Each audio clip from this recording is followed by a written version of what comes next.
I didn't believe my wife when she first told me the house didn't exist. Of course it exists, I said.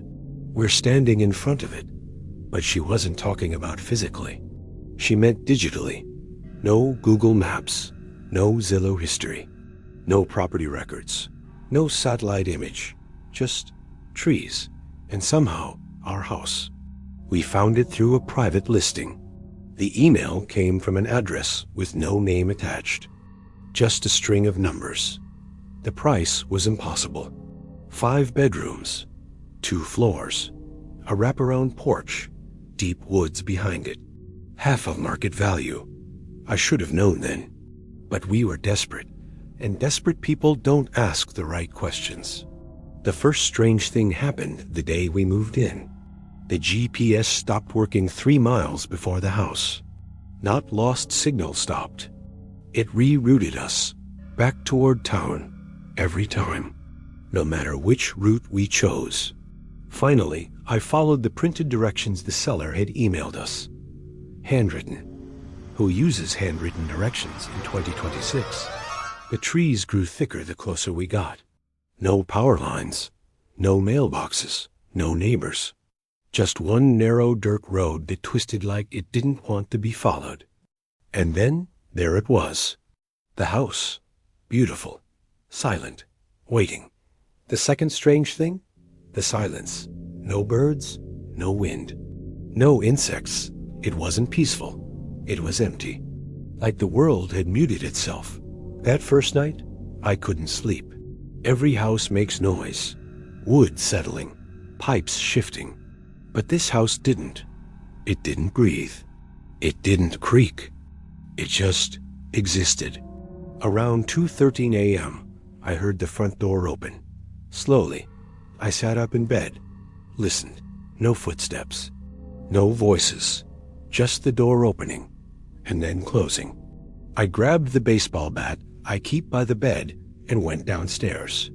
The front door was shut, locked, deadbolt secure, but the floor was wet, like someone had walked in with soaked shoes. Only there were no footprints leading out, just prints leading in, and they stopped halfway across the living room. The next morning, I checked the security cameras I'd installed outside. Every single camera showed trees, just trees, where the house should have been. I replayed it 5 times. Our front porch? Trees. Driveway? Trees. Even when I walked outside and waved at the camera. Nothing. Just wind moving through branches. But when I turned around, the house was behind me. Solid. Real. That's when my wife found something worse. Our address didn't exist. She tried entering it into food delivery apps. Nothing.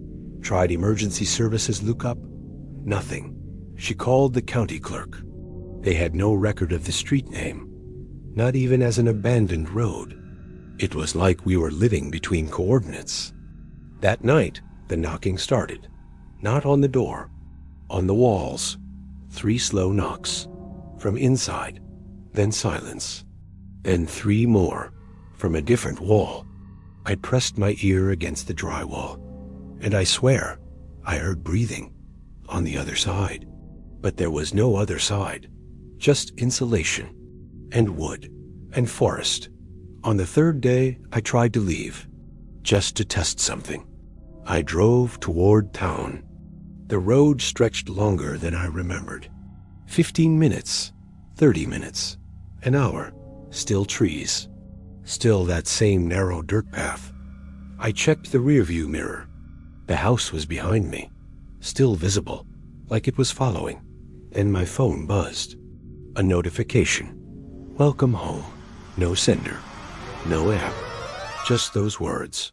And beneath them, a picture, taken from above. A satellite image of our house.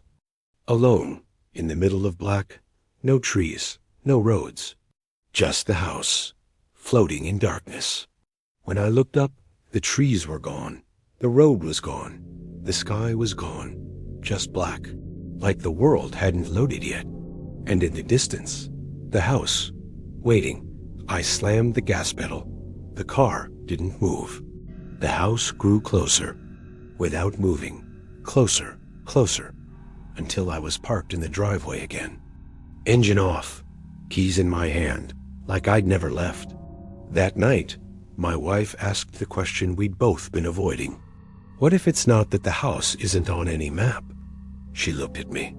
What if it's because we're not supposed to be? Around midnight, the walls started whispering. Not knocking, whispering. Soft, layered voices, like a crowd speaking underwater. I caught pieces. Stay, almost, not yet. Then, a new voice, clear, right behind me. You weren't the first. I turned. No one there. But the hallway felt longer. The staircase stretched higher than before. The ceiling seemed farther away, like the house was expanding. Breathing now, finally breathing. In the bathroom mirror, there were 4 of us. Me, my wife, and 2 figures standing behind us. Tall, dark, featureless, but smiling, not with mouths, with absence, like space had folded into the shape of a grin. When we spun around, nothing. But in the mirror, they were closer. That's when we heard it. A door open upstairs. We don't have an upstairs storage room, but that's what it sounded like. An old wooden door dragging across the floor. We followed the sound, up the stairs, down the hall, to a door that wasn't there yesterday. Painted the same color as the walls. Almost invisible. Almost. It was slightly open. Inside, another living room, identical to ours. Same couch, same rug, same pictures on the wall, but older, dust-covered. And on the couch, 2 skeletons, holding hands, still wearing wedding rings. My wife dropped to her knees. I stepped closer. There was something carved into the coffee table. 4 words. Couldn't find the map. Behind us, the door slammed shut. The lights went out, and in the darkness, the house spoke. Not in whispers, not in knocks, but in understanding. It wasn't abandoned. It wasn't lost. It wasn't hidden. It was placed, carefully, somewhere outside the world. And every few years, it finds people.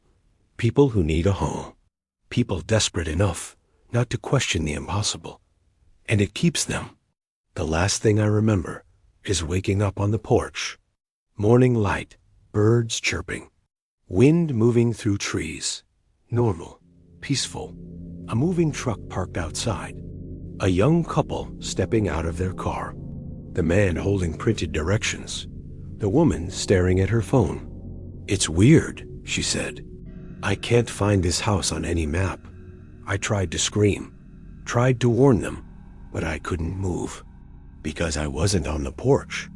I was in the upstairs room, sitting on the couch, holding my wife's hand, waiting.